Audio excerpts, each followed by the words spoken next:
Welcome and thank you for joining us for today's program, Sustainability at Home, Creating an Eco-Home, presented by Vern Renzetti and hosted by the Winter Park Health Foundation. I'm Jeremy Garibaldi with the Center for Health and Wellbeing in Winter Park, Florida, and I'll be your host for today. Before we begin, there are a couple of housekeeping items to review.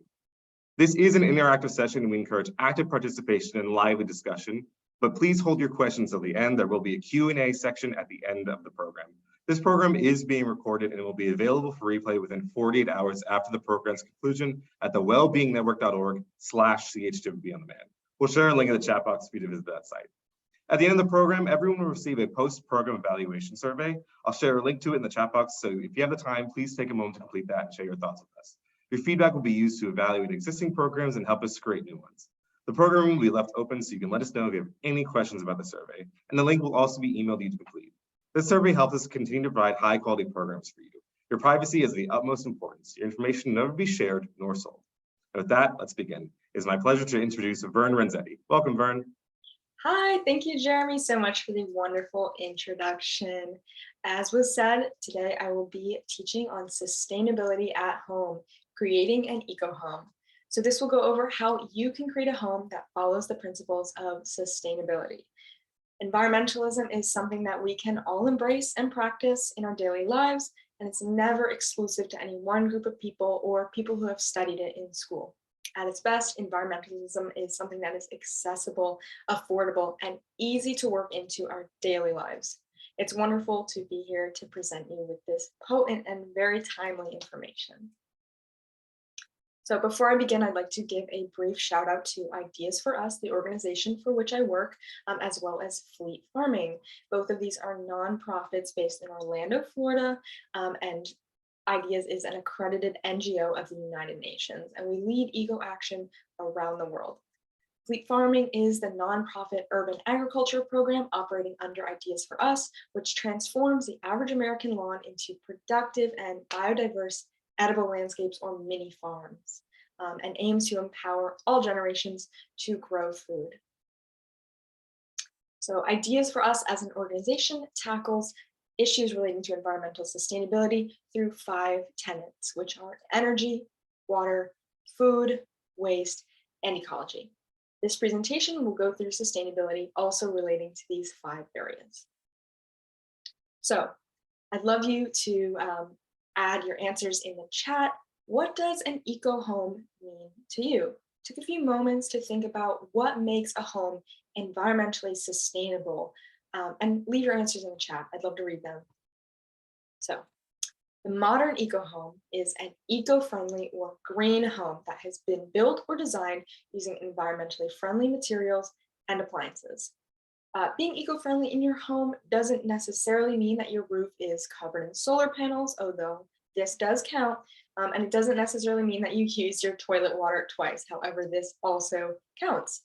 So creating an eco-home can be anything from using energy-efficient light bulbs and low-flow water fixtures to using paint made from soy or installing large windows that let more natural light in.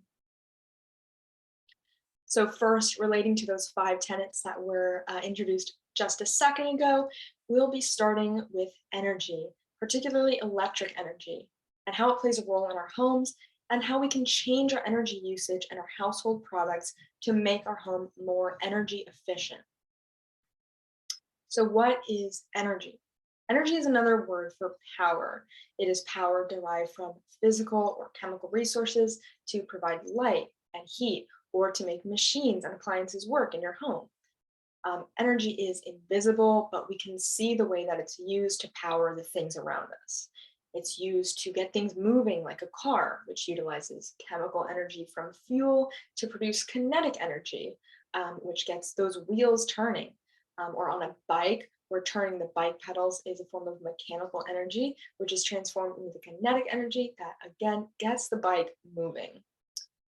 Energy makes it so machines can work, from your household coffee maker to commercial generators that power backup to entire hospitals. You can observe living things growing over time, which is an example of energy, where chemical energy from food is converted by the body's cells into work, or in plants, where solar energy is converted by those plants into sugars. When creating an ecologically sustainable home, the goal and the priority is energy efficiency and conserving energy wherever possible. So in Florida, what kinds of energy do we use? Most of our energy in Florida comes from non-renewable resources, such as fossil fuels. There are three main types of fossil fuels. These include coal, which is a black rock, and its energy is mostly used for electricity. There's oil, also known as petroleum or gasoline, and it's a thick black liquid mostly used to power cars. And there is natural gas, which is a mixture of gases stored deep in the earth. So its energy is mostly used for heating homes and stoves. So all three of these types of energy are sources that form over millions of years. And this is the very facet that makes them non-renewable, is that they take so much time to form that when we use them, we tend to use them at a much faster rate than they can be renewed. So they were formed over a large period of time where plant and animal remains and microorganisms were exposed to high levels of temperature and pressure as they decomposed. What are the problems with fossil fuels? Most of us are very familiar that fossil fuels are not good for the environment. And so what makes this so? They are the most widely consumed fuel on the planet, but they pose a number of risks to both the natural environment and the people and animals that inhabit it. So when fossil fuels are burned, they produce greenhouse gases that trap heat close to the Earth's surface and contribute to a warming climate. They also release nitrogen oxides, which contribute to the formation of smog and acid rain, producing environmental pollution. Second, fossil fuels often have impacts due to their drilling activities. Drilling for oil impacts the environment in several ways, including damaging the physical landscape through the construction of roads, facilities, and drilling sites, which inexorably alter large portions of land and fragment animal habitat. The loud noises, human movement, and vehicle traffic that accompany these oil and gas extraction operations usually interfere with animals' migratory patterns, their breeding, and their nesting habits. Oil spills as well, both large and small, can also be catastrophic for wildlife, especially when it is involved in offshore drilling operations. Heavy metals, leaking drilling fluids, and contaminated wastewater produced by these operations are other common byproducts that have effects not only on the natural environment and the animals that live in it, but also humans who are exposed.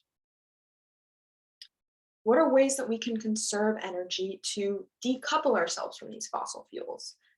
There are lots of ways to conserve energy at home simply and easily to reduce pressure on coal-fired power plants. A few of these include turning off the lights when you exit a room, unplugging devices when they're not in use, and this even includes unplugging the cord from the wall even when there's no device attached to it, because this can sip energy gradually.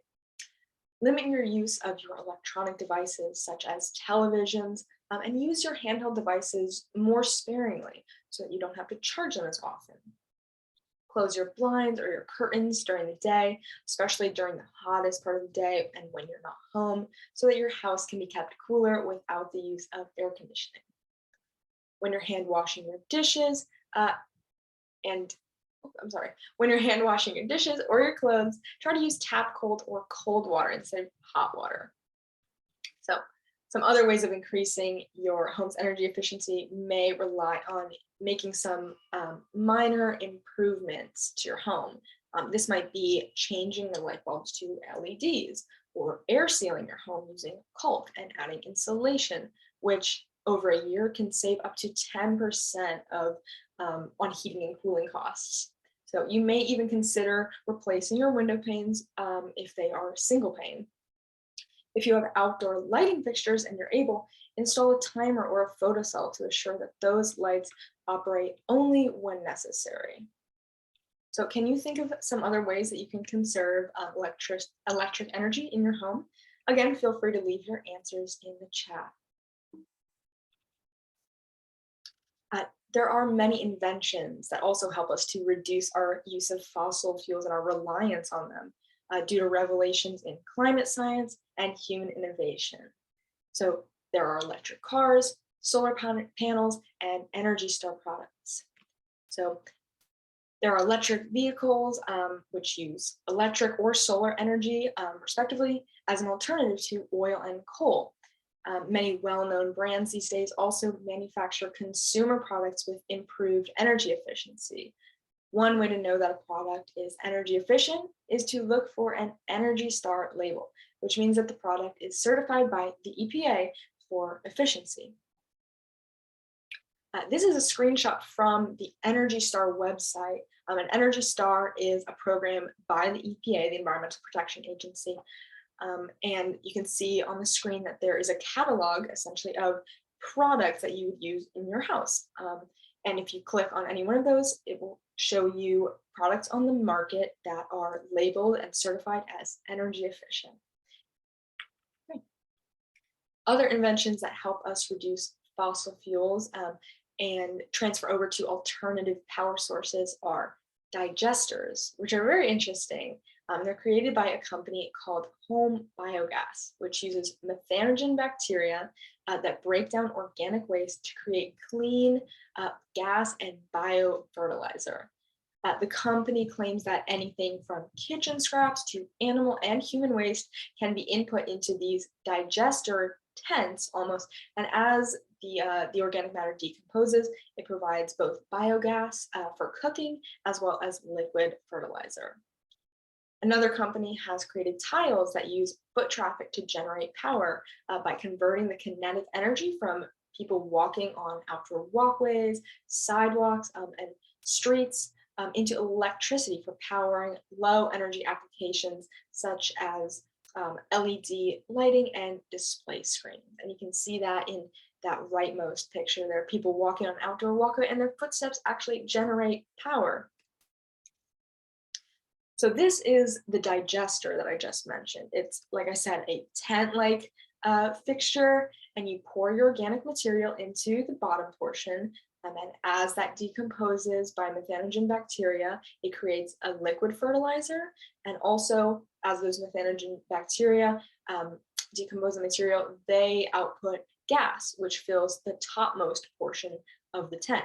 And so that liquid can be used to water the plants in your garden or fertilize them.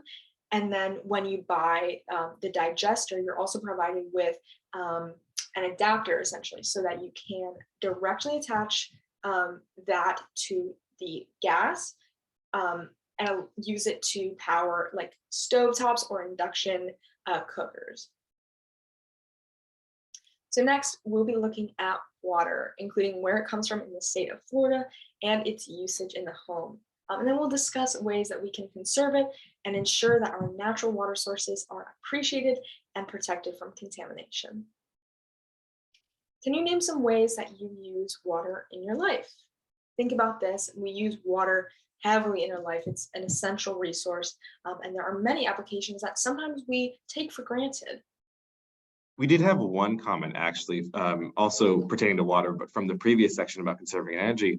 Someone says harvesting rainwater for watering the lawn. Yes, yes, that is great. That is an excellent one, especially because sprinklers are so unwater wise and they're very wasteful. Harvesting your rainwater is a great way to,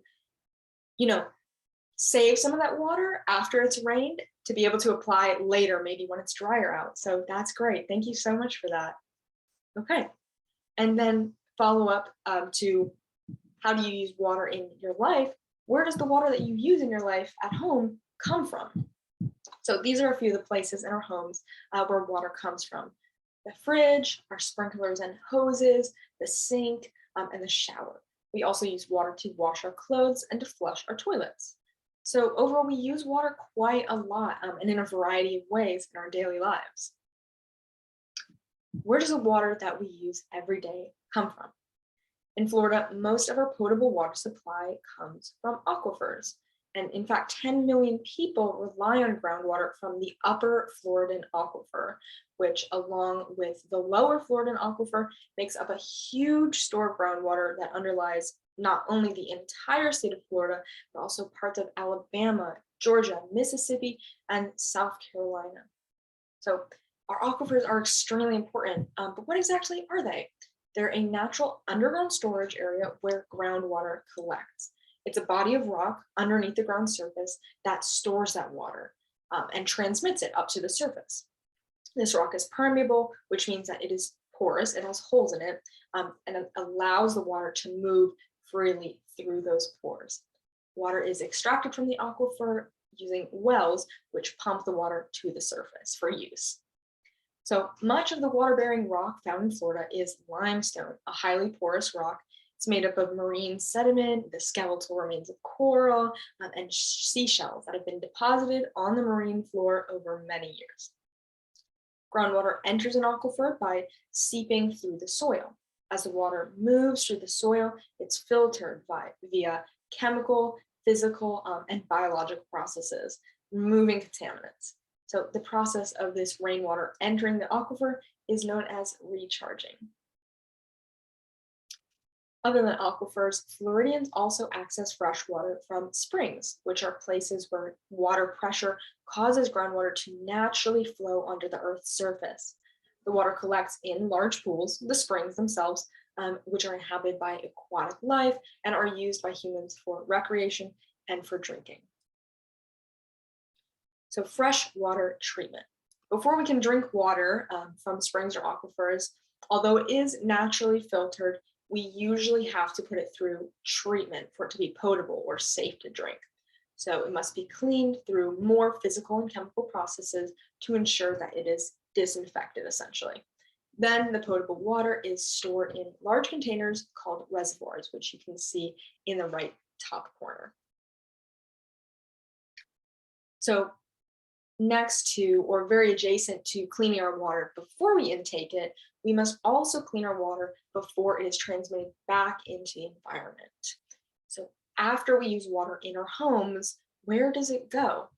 It may go to either a septic tank or it may travel farther to a wastewater treatment plant. So this is a diagram of a septic tank, which is essentially just a large underground tank that holds the wastewater after it has been used in your home.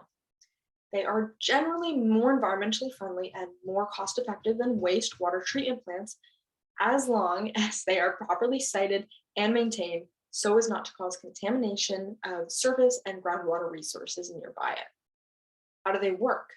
When sewage enters a septic tank, bacteria gets to work breaking down the organic material, after which the remaining water seeps out of the tank onto the ground or is transported by pipes into a drain field. Though the water is usually somewhat clean after leaving the septic tank, the treatment process is not very thorough, and some of that water that is released may contaminate nearby surface and groundwater still. Septic systems that are old, especially, have not been regularly pumped, are cracked because of the intrusion of tree roots, or they're installed where there is excessive sloping of the terrain, can fail altogether. And this leads to pollution of our nearby water sources. So make sure if you have a septic tank at your house that you're ensuring it is well maintained, it's properly sited, and that it is not a risk for polluting your nearby fresh water sources. So in places where those septic tanks are not in place to treat household wastewater, there are wastewater treatment plants, which operate similarly to treatment plants where our water is clean before we can use it. These treatments use physical, chemical, and biological processes to remove contaminants from water to make it safe to discharge back into the environment. The physical treatment of wastewater typically consists of removing bulky solid materials as well as oil and grease using screens and grinders. There's secondary treatment, which usually uses biological methods, such as utilizing bacteria, which feed on organic matter. And then third, chemicals like defoaming agents and pH regulators are used to ensure that water meets regulatory standards for discharging it into the environment. In some cases, artificial wetlands are even constructed to facilitate the treatment process. These are called constructed treatment wetlands, and they mimic the function of natural wetlands as nature's kidneys, so to speak. In the United States, there are actually about 1,000 of these in place, and their use was pioneered by researchers in Florida because, we know wetlands. And compared to conventional wastewater treatment methods, these constructed wetlands are more cost effective because they require little energy and little operational attention. Since groundwater is so important, it's critical that we do our part aside from ensuring that our septic systems at our house, are well maintained and well sited. It's critical that we do our part in other ways to prevent the water around us from becoming contaminated. One step that you can take to reduce possible introduction of chemicals into the groundwater supply is reducing the use of chemicals in your home, such as through cleaners. Household cleaners make up a large proportion of the chemicals that we employ in our homes, but we can switch to brands that use natural ingredients, or we can even make our own homemade cleaning products that don't use chemicals so that there's no risk of those going down the drain and polluting our water. Another way to protect our water is to ensure that we are disposing of chemicals that we do use properly. Never dispose of chemicals down floor drains, sinks, storm sewers, or on or under the ground. Household hazardous waste such as paint and paint thinners, batteries, pool chemicals, pesticides, and even cooking oil can be dropped off at a local drop-off center to make sure that they're disposed of correctly and safely. Another important aspect of preventing groundwater pollution is ensuring that we use the chemicals in our yard wisely to protect not only our groundwater, but also our surface water sources, such as lakes and streams, whose biological systems can be negatively impacted by excesses of nitrogen and phosphorus, especially those found in fertilizers, which people commonly apply to their lawns. When choosing a fertilizer, be thoughtful. Look for the 3 numbers that indicate the major nutrient content. The first 2 numbers in the sequence are always nitrogen and phosphorus. Only choose fertilizers that have 0% nitrogen and 0% phosphorus. Also avoid fertilizing during the rainy season, which is June to the end of September. This will prevent excess fertilizer from running off into those nearby water sources. Otherwise, if you choose not to use fertilizer altogether or synthetic fertilizers, you can give your garden a boost by adding compost, aged cow manure, bone meal, or kelp meal, all natural organic alternatives to those synthetic fertilizers, which often contain harmful nitrogen and phosphorus. So how can we conserve water? A recap. All in all, we've gone over how water is an essential resource that we use in a lot of ways in our home. And while it is considered a renewable resource, using it wisely and protecting its natural sources is critical to making sure that fresh water remains accessible for future use. So to recap, check your faucets for leaks, get them fixed as soon as possible. Limit your shower and sink use time, including by turning off the faucet when not actively using the water, like when you're brushing your teeth or while you're scrubbing your hands. You can turn the water off, and that will actually save a significant amount of water over the course of the year, saving you money as well as helping to keep that water in good supply. Rewear your clothes and reuse your towels multiple times to reduce how often you use the washing machine. You'll also make your clothes last longer by treating them gently, saving you money and increasing the overall sustainability of your lifestyle. And last is reuse water, gray water especially. Instead of pouring that gray water down the drain, such as used pasta water or the leftover water in your dog's dish, use it to water your plants. Pasta water even can be incorporated into sauces, soup bases, or used for steaming vegetables, and it often adds a bit of extra flavor while reducing the total amount of water used. A lot of these things just require some imagination and rethinking how you can give that water a second life instead of dumping it down the drain. So the next area of our home life that we'll look at, and probably my favorite, is food. Everyone eats, and thus we are all involved to some degree in the effects that food production, food consumption, and food waste have on the environment. There are several overarching issues that impact food production on a broad scale. So first is the cost of monoculture. Monoculture is the primary way that our food is produced. It's a single crop grown in a given area, typically year after year. This method of agriculture is widely utilized for non-organic or intensive farming, but it's also used for organic farming. And while the standardization of crop monoculture suggests that it would result in higher yields and lower costs, the cost of farming inputs continues to skyrocket currently, and monoculture also carries with it many hidden costs to our soil, our water, and our air. There's also a lack of farm workers' rights. During the COVID-19 pandemic, it became increasingly clear that when farm workers are not protected from illness, such as by having access to paid sick days, access to proper sanitation, and the ability to social distance while in the field or in shared living quarters, then the food supply chain that they support with their labor is also jeopardized. Farm workers face also a litany of other risks, including exposure to chemical pesticides and harassment while in the workplace. And with a warming climate, Florida farm workers in particular are especially susceptible to the effects of heat-related illness. And the conservative legislature that exists in Florida has generally been averse to creating new regulations that hold employers accountable for workers' health.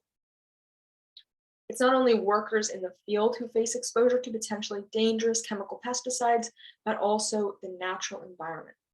Pesticide pollution entails contamination of the soil, the water, the air, and turf or other vegetation by the application of chemicals used to prevent pests in crops. Often, though, these pesticides that are applied to the crops tend to spread much farther than their target.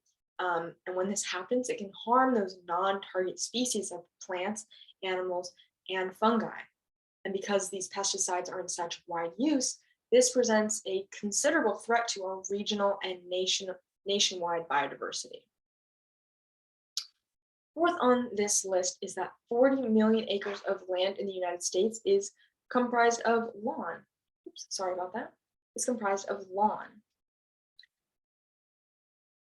So lawn actually is a monoculture that comprises the single largest irrigated crop in the United States, although it provides no food, very little habitat, if any, and is incredibly poor at storing carbon compared to native grasses, for example.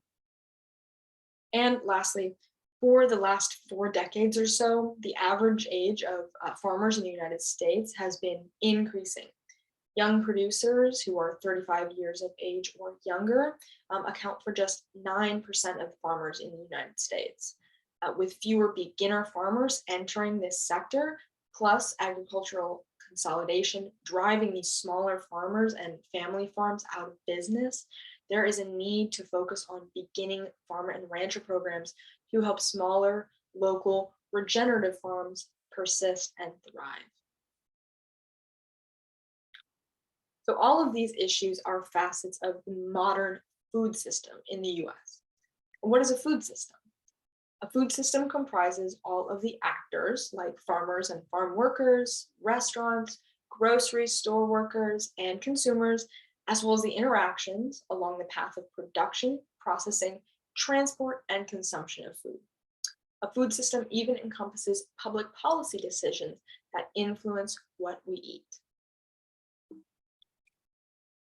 Regarding food systems, you'll often hear, and you may believe that you may believe in the idea that local food is better for the environment. Local food systems are simply those where the entire sequence of events involved in food production, including the item's physical production, its processing, and its transportation until it arrives on your plate. This all takes place over a small geographic area. By contrast, global food systems operate over a much larger scale. The fruit that you're eating may be grown on an entirely different continent and then shipped to your grocery store where you or a delivery service must pick it up so that it can be consumed.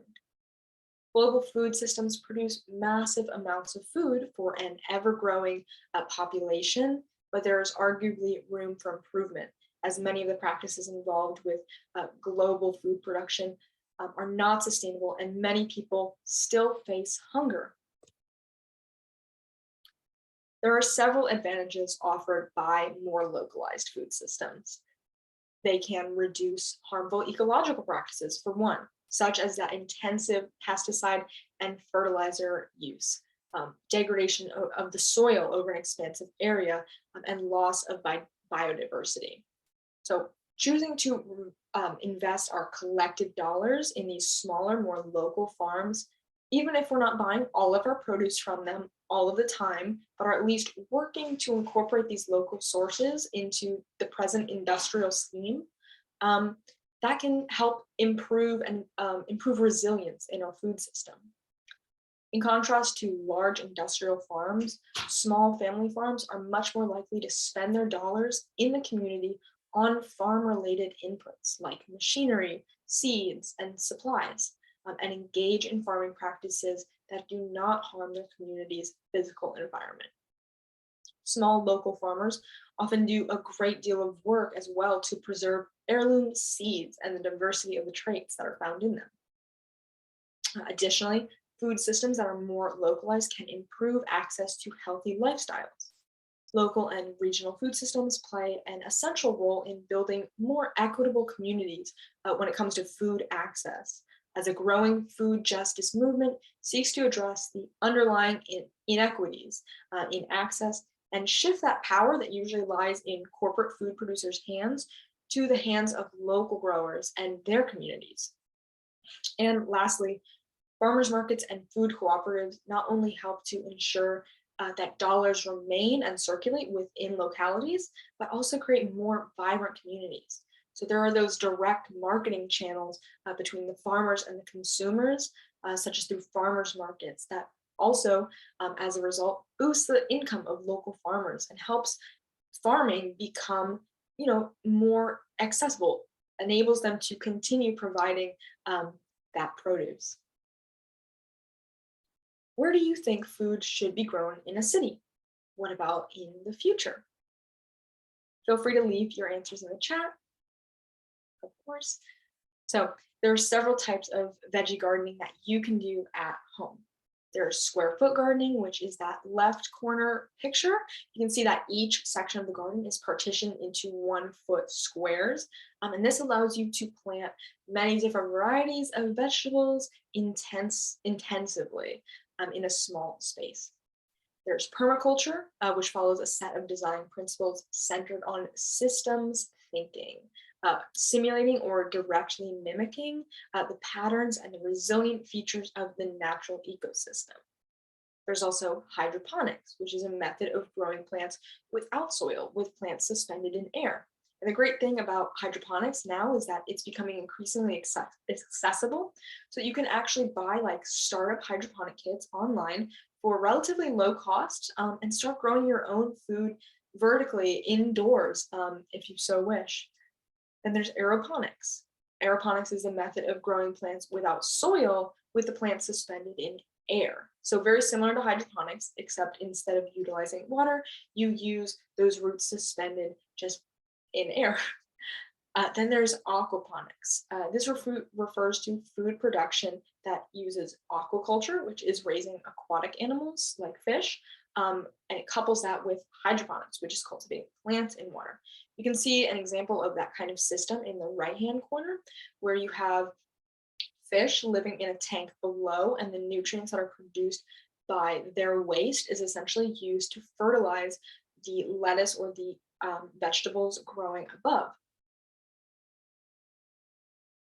So this is a visual example of permaculture. And unlike traditional gardening, permaculture seeks to integrate gardening components instead of separating them, as to mimic those naturally occurring systems that we see in our environment. The picture on the right shows an example of what a permaculture garden might look like in an urban backyard. A big part of permaculture I should mention is that it usually builds upon layers. So if you go into a natural wildlands, for example, you'll be able to observe a lot of vertical layers, from large canopy trees to smaller trees, shrubs, herbs, and then finally ground covers. And so a permaculture system kind of hopes to imitate this vertical layering, so that the system is self-sustaining. Those trees at the highest that are highest, make up the large canopy, drop their leaf litter, which contributes to healthy soil all the way on the bottom.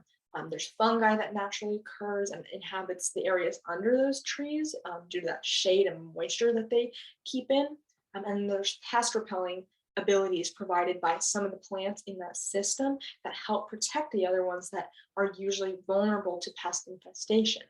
And so overall, a permaculture garden is it's self-sustaining without the use of synthetic pesticides, synthetic fertilizers, and it acts as an ecosystem welcoming in life, essentially.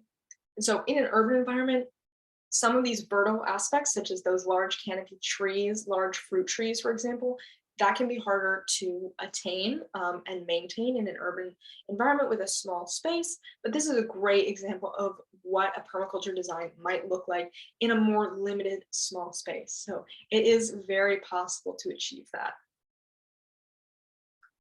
So growing food in the future, and even right now, we're seeing some of these tactics being utilized to enhance our food production and bulk up what we're able to produce in urban or suburban areas. So growing food in the future might look something like this, which is utilizing all available space in our urban environments to basically compensate for a lack of farmland.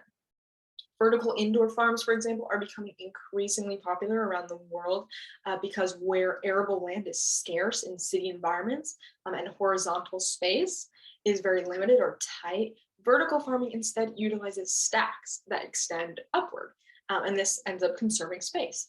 So growing food vertically allows for a higher crop yield per square foot of land used, and because those vertical farms are mostly indoors, growers also have the ability to control the environmental conditions for plants to succeed.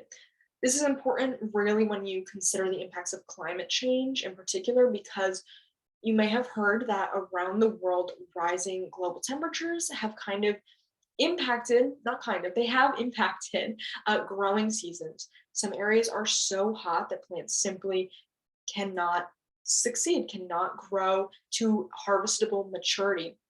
And so one of the ways to act within those constraints of climate change that are rising is to be able to control the environment in which those plants grow so that they succeed and you get a product, because people need to be fed. That's the bottom line.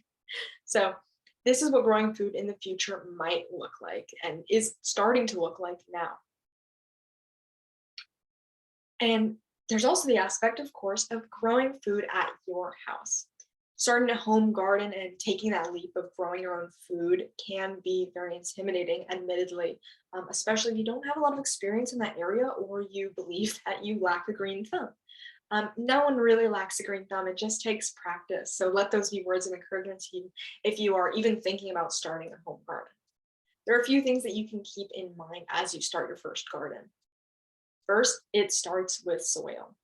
Most edible plants need soil that is healthy, full of microbes, and is rich in organic matter, like the compost shown on this slide.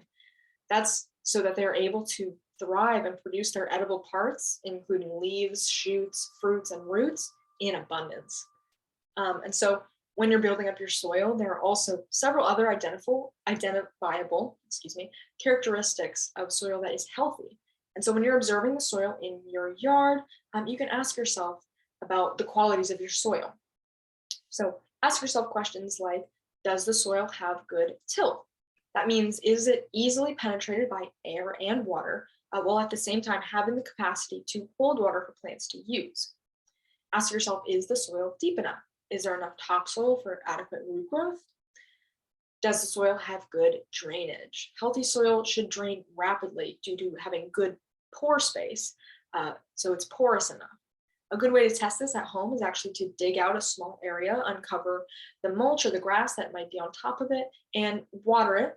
If that water seeps into the soil in under 10 minutes, that's a good indicator that you have well-draining soil, which is going to be better starting off for plant growth. And last, are there harmful chemicals in your soil? Soil that is healthy should not contain toxic chemicals or is able to neutralize those toxic chemicals so that plants are able to grow in it. Another tip is to start small with your home garden. Instead of trying to tackle your entire yard, for example, choose a corner or a border area and then build outward from that. Consider the amount of sun that the area receives daily, amend that soil in that area, and then use your personal preferences and the constraints of your climate zone to determine which plants you'll grow. You may even choose to cultivate your garden entirely in pots, which can not only be more economic starting off, but it can also be more accessible physically. So either way, make sure that your garden is close to a water source. And then as your experience and your skill and your passion for gardening grows, so will the size of your garden and the yield of your plot. And you may find that in even under a year, you're producing a large amount of, edible goods, and you're supplementing your diet with food that you have grown on your own land, which is a really powerful feeling as well as incredibly enriching. So start small and then grow over time. If you're looking to get into gardening and you don't necessarily know where to start, these are a few book recommendations. Florida Fruit and Vegetable Gardening, The Urban Farmer by Curtis Stone, and Carrots Love Tomatoes, which goes over companion planting. So next, transitioning, we will look at the issue of waste in the household and how you can reduce the amount of waste that you produce in your house to become more sustainable. What is waste? Waste is any item that is discarded, usually in the trash, after it has been used and is no longer needed. Waste is often referred to as garbage. Some types of waste include food scraps, plastic packaging, paper products, such as paper towels and tissue paper, or paper documents. Most of these materials, however, instead of going in the trash, can be diverted from the path to the landfill via alternative disposal methods. So take a moment to think, what are some of the ways that you create waste in your everyday life? They're similar to when I mentioned that we use water in a lot of ways. There's also a lot of ways that we create waste that we aren't necessarily cognizant of as we're creating it. But reflect for just a second and think about how you might create waste in your daily life that you take for granted. Feel free to leave your responses in the chat. So, why are we so adamant about finding alternative methods of disposing of waste and reducing our waste? The main reason is because landfills, in addition to taking up too much room on a planet with finite space, they present several dangers to our planet and the people who are situated near them. Landfills often leach chemicals and bacteria-ridden liquid into both the soil and our water systems. So there are usually leachate, but there should be, in a landfill that follows regulatory standards. There are leachate collection systems in place to collect and remove the leachate from landfills and prevent migration of that waste-filled water, that's what the leachate is, prevent the migration of that leachate into the environment. However, they're not always reliable, and prolonged periods of rainfall can easily make the amount of leachate that seeps out of a landfill too great to remove at a sufficient rate to protect the environment around the landfill and the people who live around it. Because landfills are large and unsightly and odorous, they're usually sited away from human residences. So they're usually placed farther away from homes. But this often means that they are put in places where they disrupt natural wildlands and animal habitat. And when they are not sited away from human habitation, instead they are placed very close to where people live, there are environmental justice implications of the waste. And the bottom line of these environmental justice implications is that low income, Black and Indigenous communities are often targeted by the waste industry as potential sites for building incinerators and landfills, and as a result are increasingly susceptible to the illnesses and the health effects of those landfills being so close to their residences. Another huge problem with landfill waste is its impact on our atmosphere. Landfill gas is collected, but even still, the waste is responsible for 11% of global methane emissions. And this is anticipated to increase to 70% by 2050 as the global population climbs and we collectively produce more waste. As a greenhouse gas, methane that's produced by landfills has more than 80 times the warming potential of carbon dioxide after it reaches the atmosphere. Not even food scraps that are thrown away instead of composted can properly decompose in a landfill, and they will eventually produce greenhouse gases as well. This is because in order to biodegrade properly, organic material requires air. It requires conditions that allow it to undergo aerobic respiration. Because of the structure of landfills, though, decomposition happens in the absence of oxygen. So this is anaerobically by bacteria that produce methane as they decompose the waste. One of the most critical pollution problems is plastic pollution. Plastic pollution falls into 3 categories based on the size of the plastic. You have macroplastics, which are the largest, mesoplastics, which are in the middle, are about usually 5 to 10 millimeters in size, and then you have microplastics, which are the smaller. Many people are becoming increasingly familiar with microplastics as a big problem. And so those are plastics that are less than 5 millimeters in size, and they can consist of fragments, flakes, and fibers that result from the degradation of larger plastic products. Of all the size classes, microplastics are the most harmful and pose the greatest risk of harming the environment. This is because their small size means that their bioavailability increases, so they can potentially impact many more species than larger objects. Like more animals can ingest them because they're so small in size. So how do we reduce our plastic pollution? A lot of us as kids were probably taught the 3 R's, which are reduce, reuse, and recycle.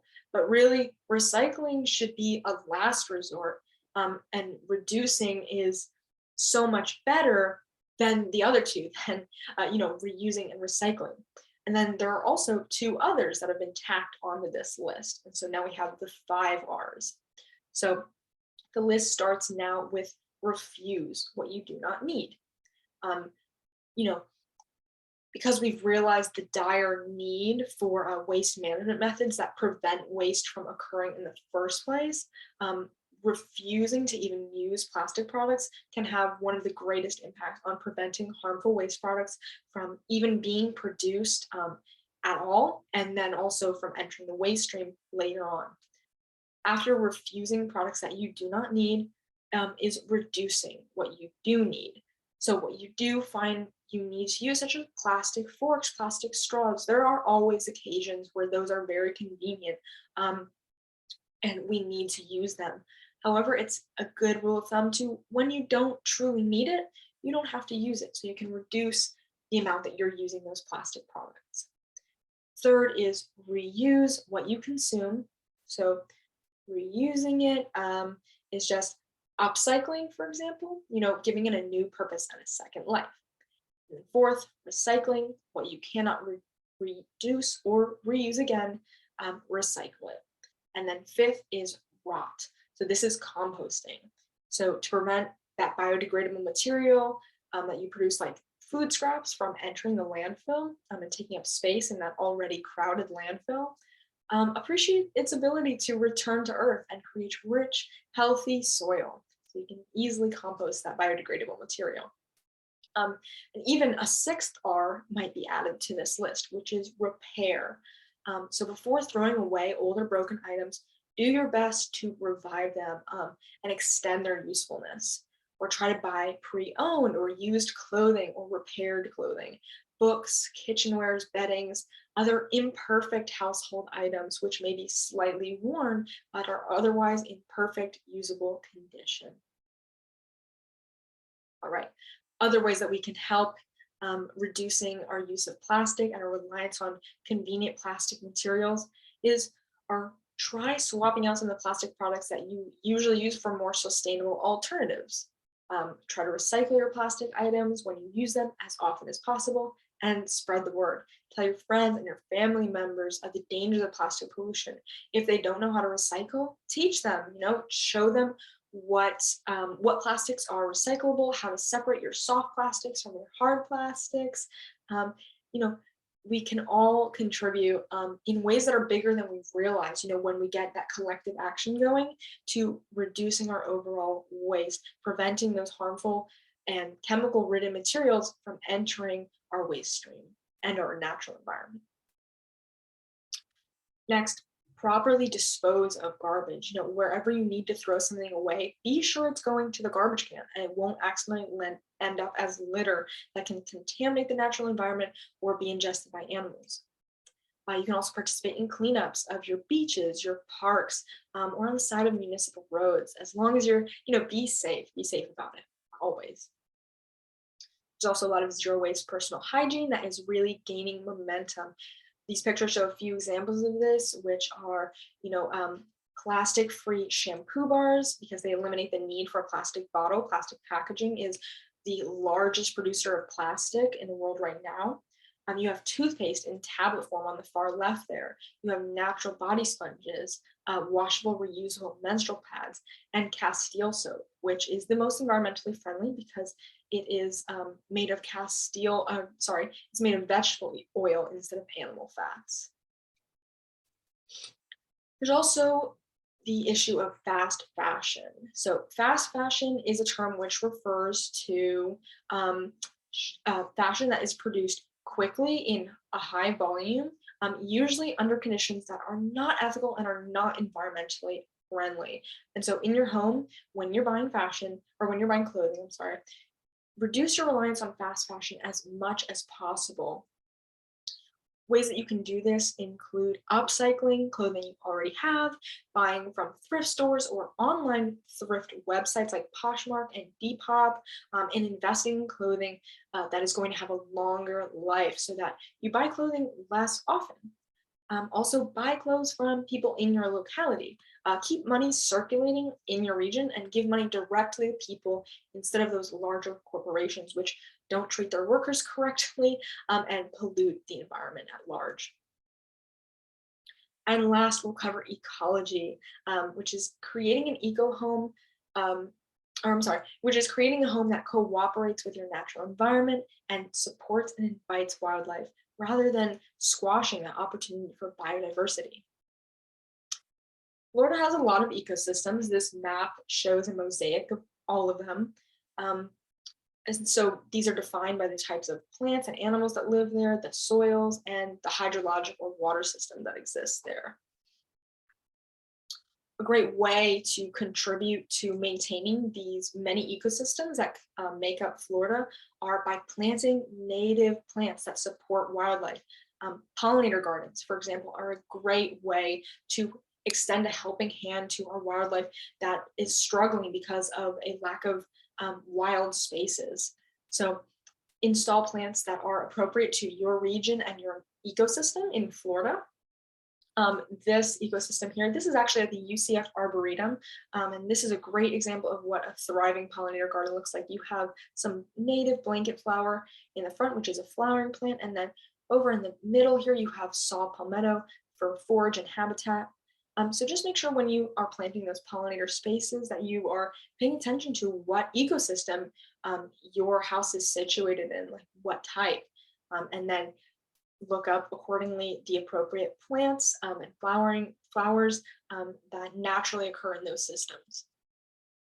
These are two other gardens that were installed at UCF at the Arboretum that I personally contributed to when I worked there. And they don't have to be super complex in design. You can see that these are very simply laid out plants, just kind of in rows, and they're very close so that over time as they grow and they flower, they kind of overlap and create a very naturalistic effect. The one on the left specifically was a bird garden. So we incorporated a lot of flowers that produce edible seeds that birds really gravitate toward because they eat them. And then the one on the right was more for our bees and butterflies, as well as our native flower pollinating wasps. And starting your own pollinator garden, like I said, does not have to be super complex. It starts with observing your environment, looking for areas with full sun, choosing appropriate plants for the ecosystem in which you live or the region in which you live, watering, making sure those plants are well watered and well taken care of, fertilizing if necessary, usually just with worm castings or aged manure. Those work very well in place of synthetic fertilizers. And then make sure you add a space for solitary bees. So that can be shown, or that can be seen in the left-hand picture, which is a little bee hotel. And so those wooden boxes with nesting spaces are what solitary bees prefer. And those solitary bees are bumblebees and carpenter bees, our native bees. Because in fact, when we talk about saving the bees, those are the bees that we're talking about, not the non-native honeybee. Those non-native honeybees are, they live in colonies, but solitary bees are often ignored when we create our pollinator spaces. So give them space to nest and raise their young, and you'll help to maintain those populations. Here are some plants to attract native bees. You'll see here that there's a lot of variety of color, shape, textures, and as well as different types of plants being shrubs and trees. One of the most important parts of creating a successful, attractive pollinator garden is to provide a variety of forage and habitat. So flowering plants, but also plants that don't produce conspicuous flowers like this saw palmetto here, which is more of a shrub. And that'll help create a really coalesced, all incorporating habitat.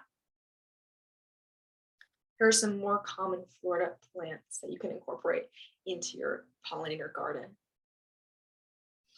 And so that is the complete eco home in a nutshell. The complete eco home is one that is energy efficient, it's water wise, it contributes to and is part of the local food system. It has a reduced waste profile, and it works with the natural environment that surrounds it by providing habitat for native wildlife and inviting it into our spaces instead of pushing it away. So now I'd like to open the floor to anyone who has questions or would like to share their experience. What do you do at your house to try to contribute to sustainability? How have you made your own sustainable choices in your home life? I'd love to hear. We did have one comment from earlier. Someone says, yes, leaves do not need to be raked or blown, which wastes fossil fuel and is a source of air and sound pollution, because they're natural fertilizers and where many beneficial and beautiful garden bugs find their warmth while they grow their wings. Yes, I'm so glad that whomever mentioned that said that, especially as we get into fall, those leaves can stay because they create extra habitat for those smaller organisms that maybe you don't notice, but they're there. Salamanders, geckos, insects, like birds that are going to use those leaves for their nest. They don't need to go anywhere, They're perfectly harmless and actually beneficial. So thank you to whomever mentioned that. That's an excellent point. And leaf blowers, yes, definitely don't need to use gas-powered leaf blowers to remove those leaves. Absolutely unnecessary. So thank you. I love that. Made my day. Thanks. Yeah, and it looks like we don't have any other questions, which is good. So we're about time, so we'll wrap up. Yeah. Vern, thank you so much for joining us today, and thank you for our audience for being here today as well. I've dropped a couple links in the chat box for you guys to look at. You can share your thoughts with us. A link to the survey has been shared in the chat box, and the program will be left open for a little bit, and I'll stick around to help if you need any assistance taking the survey. You can stay up to date on CHWB programs, including registration links, by following the CHWB on Facebook. You can peruse the Wellbeing Network, our digital resource for all things health and well-being related, where this program will be up in about 48 hours, along with all of the other programs Ideas for Us has done with us over Zoom. And you connect with us on Instagram for inspiration and posts from the CHWB team. I look forward to seeing you all at upcoming programs. Until then, take care and have a great day. Yes, thank you all for being here. I really appreciate it. Have a wonderful day, everyone.